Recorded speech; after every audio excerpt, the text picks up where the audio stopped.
મોડા આવેલા માણસને એમ કહીએ કે તમે તો કાયમ જ આમ કરો છો. કાયમ સાથે આજની વાતને કોઈ લેવા દેવા જ નથી. પાછલા 10 વર્ષ તમે મને માનસિક ત્રાસ આપ્યો, તમે આમ કર્યું, તમે તેમ કર્યું, કઈ વાંધો નહીં. હવે 10 વર્ષ ગયા જ છે, હવે એમાં સુધારો નહીં થાય. પણ all you can do is you can say કે મને એવું લાગે છે કે તમે અમારા 2 જણા વચ્ચે ફેરફારથી ટ્રીટમેન્ટ કરો છો અને તમને કદાચ એવું લાગે છે કે મને આ વસ્તુઓની જરૂર નથી, પણ એકચ્યુઅલી મને પણ ગમે છે. અમારે ત્યાં એક બેન છે, હું હમણાં તમે બહુ પૂછ્યું ત્યારે કહેતી હતી કે મને એમ અત્યાર સુધી કે અમારા રેખાબેનને કેક નથી ભાવતી એમ. એટલે ખાસા 15 દિવસથી અમારે ત્યાં રહે છે. એટલે 2 વાર અમારા ઘરમાં કેક આવી. એ બંને વખતે એમણે કોઈક કારણસર ના પાડી. એટલે આ વખતે હમણાં 3જી વાર આવી ત્યારે મેં એમને પૂછ્યું જ નહીં. એટલે એકદમ મારી પાસે આવીને મને કહે છે એક વાત કહું બેન? તમે કીધું શું? તો કે પેલી કેકમાંથી મારે એક ટુકડો ખાવો છે. મેં કીધું ખાઓ. મેં તમને પહેલા 2 વાર પૂછ્યું ને તમે ના પાડી, એટલે આજે મેં તમને ના પૂછ્યું. But she had the courage to come up to us and tell me. Then એ તો બિચારા અભણ છે, કામ કરે છે, તોય જો રાઈઝ થઈ શકતા હોય તો આપણે તો ભણેલા છીએ, સમજદાર છીએ. રાઈઝ થઈને કહેવાનું કે પહેલા 2 વાર કેક નહોતી ખાવી પણ આજે જોઈએ. સિમ્પલ. હાજી. 10 years.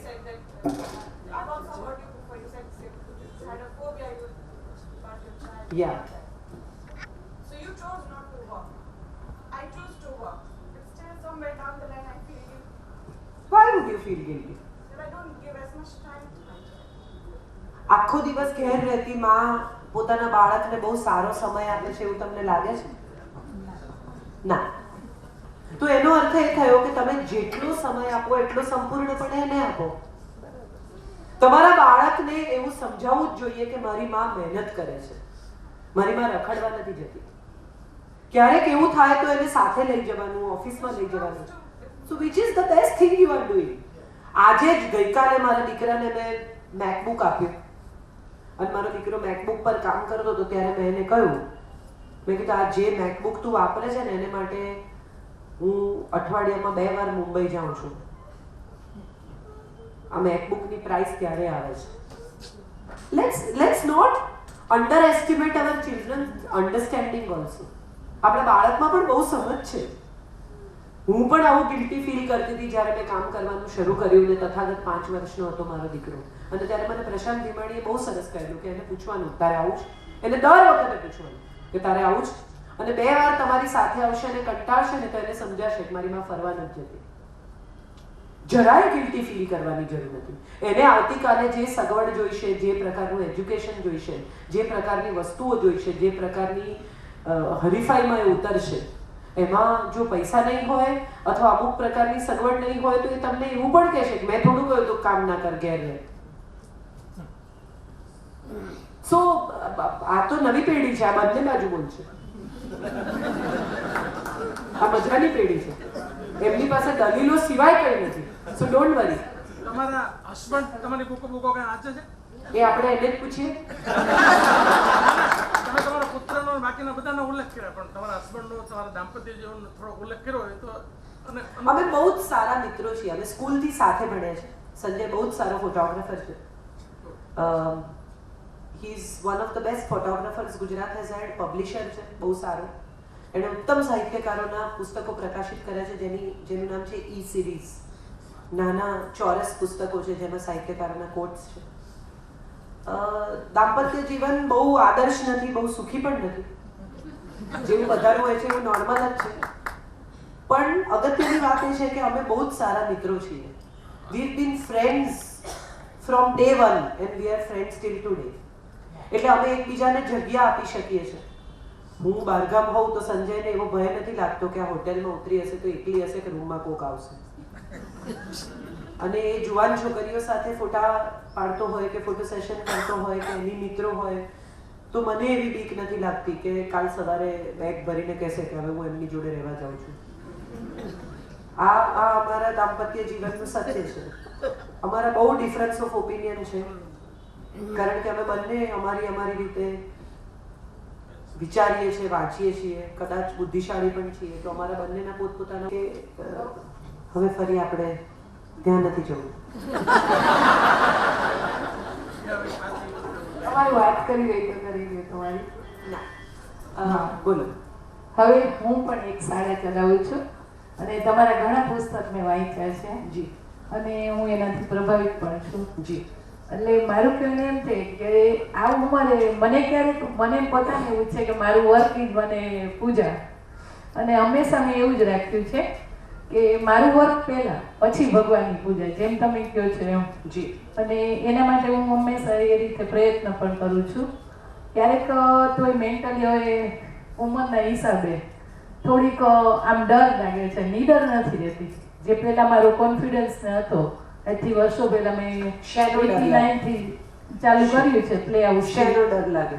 એટલે હું કદાચ કોઈની સાથે એટલું બધું આમ કોઈ ડર છે જ નહીં મને, પણ કોઈ ક્યારેક હું એટલી હવે મને એમ થઈ છે કે આ માટે હું નહીં કરી શકું, અથવા તો કોઈ પણ એવા સંજોગો બને કે જ્યારે હું સાચી હોઉં પણ સામેની વ્યક્તિ, પેરેન્ટ્સ કે કોઈ પણ ખોટી રીતની આપણી સાથે એવું કરે, ત્યારે હું પહેલાં મેન્ટલી સ્ટ્રોંગ હતી ને જવાબ આપી શકતી, એમાં થોડોક ફેર પડ્યો છે.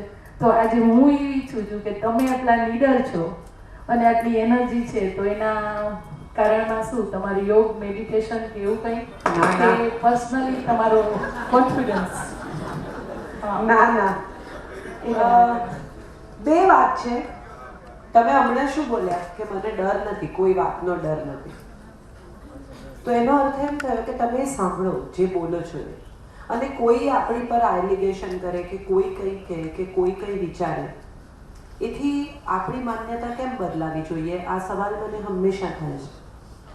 તમે જે કરી રહ્યા છો એ પૂરી નિષ્ઠાથી કરી રહ્યા છો, તમે જે કરી રહ્યા છો એ તમને સાચું લાગે છે, જે મેં પહેલું જ કહ્યું કે જે કરતા ડર ના લાગે એ કહેતા ના લાગવું જોઈએ, અને એવું કંઈ કરવું નહીં કે જે કહેતા ડરવું પડે. સો લેટ્સ, એમાં કંઈ બાકીના લોકો પોતાની રીતે શું વિચારે છે એનાથી તમારી જિંદગીમાં શું કામ ફેર પડવો જોઈએ? અભિપ્રાય તો દરેકનો હોય જ ને, હોવો જોઈએ. એ તમને અભિપ્રાય આપે છે તો એનો અભિપ્રાય સાંભળી લેવાનો ને તમને જે યોગ્ય લાગે તે કરવાનું. યોગ, મેડિટેશન જેવું કંઈ બહુ નથી, પણ હા, હું એક્સરસાઇઝ નિયમિત કરું છું ને હું ઈચ્છું કે બધી જ સ્ત્રીઓ કરે. અમુક ઉંમર પછી આપણા ઘૂંટણ, આપણી કમર, આપણા સાંધા જકડાઈ ન જાય એને માટે જે મિનિમમ કરવું જોઈએ તે આપણે કરવું જોઈએ. પણ એવું કંઈ બહુ હું નથી માનતી કે એવી કોઈ મારી ભીતર જ એવું છે કે હું કશું ખોટું નથી કરતી તો મને બીક ના લાગવી જોઈએ. અને તમે પણ એવું રાખશો કે હું કંઈ ખોટું નથી કરતી તો મને બીક ના લાગવી જોઈએ, તો નહીં લાગે. એવું આવું મારું માનવું છે ને આવી મારી સલાહ છે. પણ પછી એવું નહીં કે મને સાચું લાગ્યું એટલે મેં તમાચો મારી દીધો, મને ખોટું ના લાગ્યું એટલે મેં માર્યા એમને, એવું ના હોય. આમાં ઘણી વાર તો એવું, આમાં છે ને બહુ મજા છે. એક ભાઈએ નક્કી કર્યું કે હું સમાજ સેવા કરીશ, એટલે સવારના પોરમાં, ના નડવાનું નહીં તો પછી સવારના પોરમાં એ ઘરમાંથી નીકળ્યા અને એમણે જોયું કે એક આંધળા ભાઈ રસ્તો ક્રોસ કરવાનો પ્રયત્ન કરે છે, એટલે એમણે એમનો હાથ પકડી અને સામે પહોંચાડી દીધા.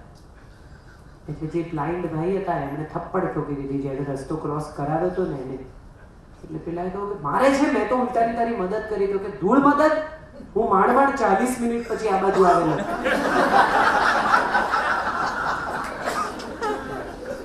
એટલે સમાજ સેવાઓ પણ જાત જાતની હોય છે. નડવું નહીં એ તો બરાબર જ છે, પણ નડવું નહીં એટલે કઈ બાબતમાં નડવું નહીં એ પણ બહુ ઇન્ટરેસ્ટિંગ છે. છોકરાઓ મા બાપને એમ કે અમે હવે 18 વર્ષના થઈ ગયા, અમને નડો નહીં, ઘર છોડી દો, તો એમ થોડી ના નડાય. એમ તો રહેવું તો પડે ને, નડવું તો પડે.